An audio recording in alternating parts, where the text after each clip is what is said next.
Assalamualaikum warahmatullahi wabarakatuh.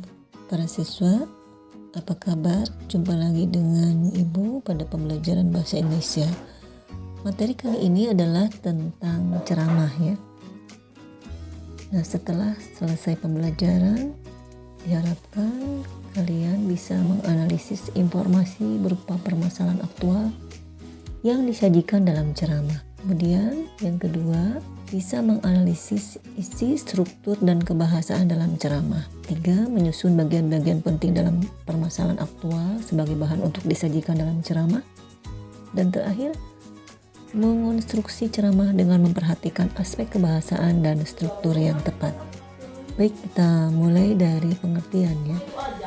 Menurut KBBI atau Kamus Besar Bahasa Indonesia, ceramah didefinisikan sebagai pidato yang dilakukan oleh seseorang di hadapan orang banyak mengenai suatu hal. Ceramah dapat berisi informasi, petunjuk, atau nasihat yang bermanfaat bagi pendengar atau pemirsanya. Pendapat yang lain dari Justina mengatakan bahwa ceramah adalah pidato yang bertujuan memberikan nasihat dan petunjuk-petunjuk.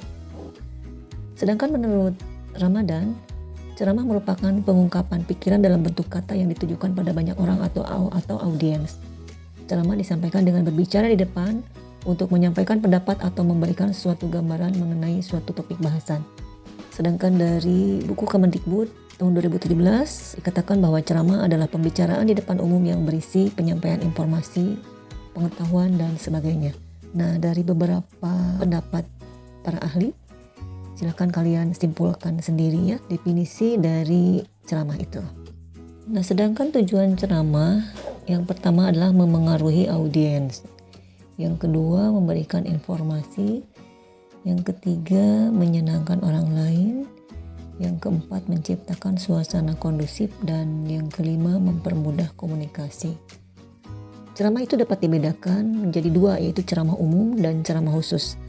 Ceramah umum bertujuan memberikan nasihat kepada halayak umum atau masyarakat luas. Audiensnya bisa tua, muda, dan materinya tidak ditentukan ya. Kemudian yang kedua, ceramah khusus. Ceramah khusus bertujuan memberikan nasihat kepada halayak tertentu dan bersifat khusus. Ada batasan-batasan khusus baik materi maupun audiensinya ya. Contohnya misalnya ketika ceramah memperingati Hari Besar Islam, misalnya Maulid Nabi. Nah, tentu audiens dan materinya pun harus disesuaikan. Kemudian syarat dari informasi dalam ceramah itu, yang pertama harus jelas, kedua harus lengkap, ketiga mudah dipahami, kemudian harus logis, berikutnya adalah harus lugas, dan tentunya juga jangan diabaikan adalah harus santun, jadi dengan menggunakan bahasa yang santun ya. Sedangkan manfaat ceramah untuk pembicara, yang pertama melatih keterampilan berpikir, yang kedua melatih mental, dan ketiga meningkatkan keterampilan berbicara. Sedangkan untuk pendengar atau audiens, yang pertama manfaatnya itulah menambah wawasan berkaitan dengan informasi yang disampaikan oleh pembicara. Sedangkan yang kedua memberikan gambaran mengenai sebuah persoalan yang dibahas oleh pembicara, berikut solusinya. Nah, sedangkan struktur teks ceramah terdiri dari pendahuluan, berisi salam pembuka, ucapan terima kasih, dan pengenalan topik atau isu yang dibahas. Nah, kemudian struktur yang kedua ada isi, berisi tentang materi yang dibahas, pendapat pembicara atau argumen-argumen, dan yang ketiga referensi dari pendapat yang disampaikan. Struktur yang terakhir atau struktur yang ketiga adalah penutup, berisi tentang kesimpulan atau penegasan ulang, kemudian penutup atau kesimpulan, dan salam penutup ya biasanya. Nah, jenis-jenis ceramah ada ceramah impromptu. Itu ceramah yang dilakukan pembicara secara spontan. Yang kedua, jenis ceramah manuskrip atau ceramah yang menggunakan naskah yang dibacakan dari awal sampai akhir. Yang ketiga, ceramah memoriter atau ceramah yang disusun dalam bentuk naskah yang dihafalkan kata demi kata. Dan yang keempat, ekstemporan, yaitu ceramah yang dilakukan dengan menyiapkan pokok-pokok bahasan yang penting.